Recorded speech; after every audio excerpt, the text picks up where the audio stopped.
இப்போது இன்றைக்கி சேலம் மாவட்டத்தில் ஒரு 13 வண்டி வந்து முயற்சி பண்ணியிருக்கோம்.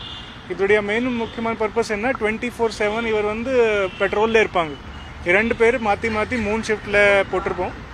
அப்போ வந்து இதில் ஒரு MDT டிவைஸ் இருக்கும். அதோடைய மீனிங் என்ன, மொபைல் டிவைஸ் ட்ராக்கிங். ஸோ நம்ம கண்ட்ரோல் மூலிமா தெரிஞ்சிடலாம் இந்த வண்டி இருக்குது. ஸோ இதுக்கு மெயின் பர்பஸ் என்ன, ஒரு ஃபார் எக்ஸாம்பிள் ஒரு 100 கால் வந்துச்சுன்னா, எமர்ஜென்சி கால் வந்துச்சுன்னா உடனே வந்து இங்கே கண்ட்ரோல் மூலிமா சொல்லியிருப்பாங்க தட் அங்கே போய் அட்டென்ட் பண்ணிக்கோ. அது பார்த்துட்டு அது வந்து எமர்ஜென்சி ரெஸ்பான்ஸ் டைம் வந்து ரெடியூஸ் பண்ணோம். செகண்ட் ஆப்ஷன் வந்து ஒரு விசிபிலிட்டி. ஃபார் எக்ஸாம்பிள் டவுன் ஸ்டேஷனில் மூவ் பண்ணும்போது எல்லா பப்ளிக்கு தெரியும் தட் இந்த மாதிரி போலீஸ் மூவ் பண்ணிகிட்டே இருக்காங்க.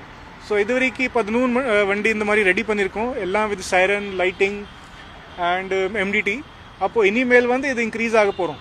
ஸோ நம்மளோட மெயின் பர்பஸ் வந்து வித்தின் 5 minutes வந்து போலீஸ் வந்து ஒரு 100 கால் வந்துச்சுன்னா அங்கே ரீச் ஆகும்.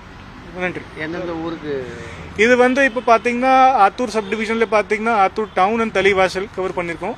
மேட்டூரில் மேட்டூர் டவுன், அப்புறம் ஓம்லூர் அண்ட் தீவட்டிப்பட்டி, சங்கரியில் சங்கரி அண்ட் எடப்பாடி, அப்புறம் வால்பாடியில் Valappadi and Ethapur, rural sub டிவிஷனில் மல்லூர் போலீஸ் ஸ்டேஷன் மட்டும் இப்போ கவர் பண்ணியிருக்கோம். இனிமேல் வந்து அது வந்து இது இன்க்ரீஸ் ஆகிட்டே இருக்கும். தேங்க்யூ. நன்றி.